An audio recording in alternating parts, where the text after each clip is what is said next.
Mark Twain.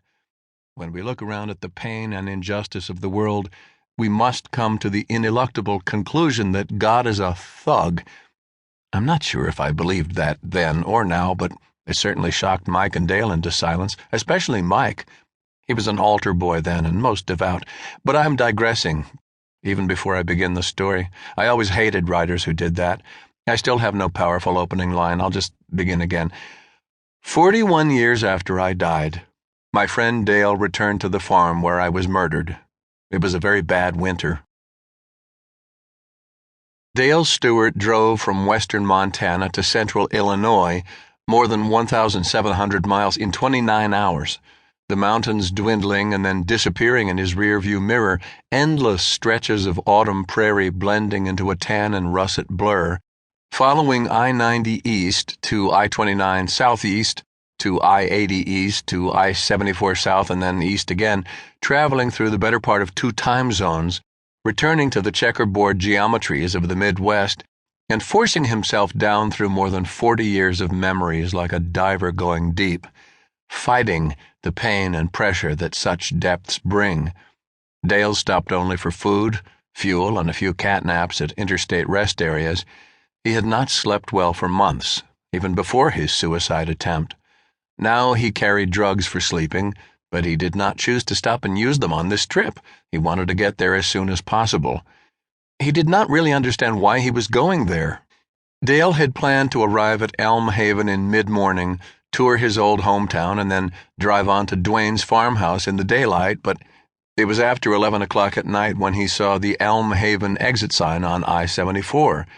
He had planned to move into Dwayne's old house in early or mid-September, allowing plenty of time to enjoy the fall colors and the crisp, sunny autumn days. He arrived on the last day of October, at night, in the last hours of the first Halloween of the new century, hard on the cold cusp of winter.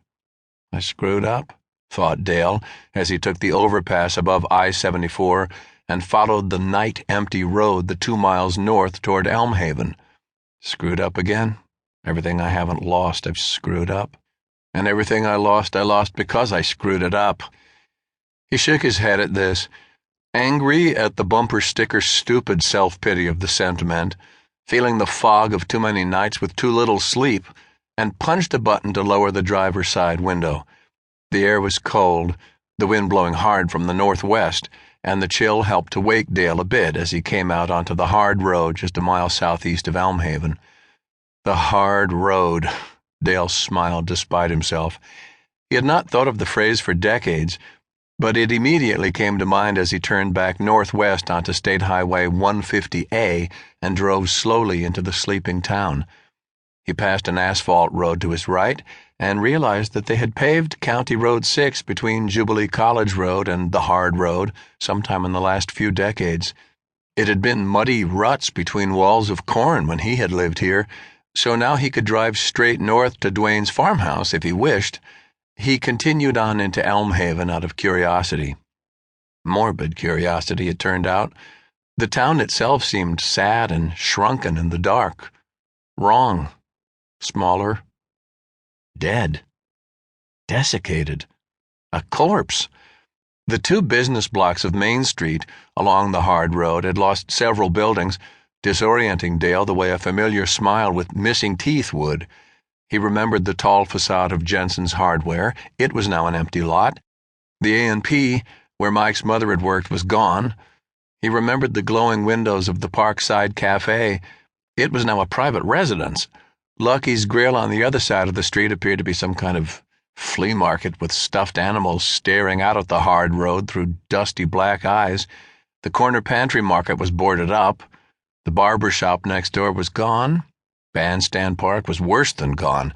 The tiny yard-sized space was now cluttered with a tiny VFW hall and various tin sheds, the bandstand torn down, the trees uprooted and their stumps cut out, and the war memorial hidden by weeds. Dale made a U-turn and drove back east, turning north onto Broad Avenue. The clouds were low and the wind was cold. Leaves blew across the wide street ahead of his Toyota Land Cruiser, their dry scraping sounding like the scuttle of rats. For an instant, fatigue convinced Dale that the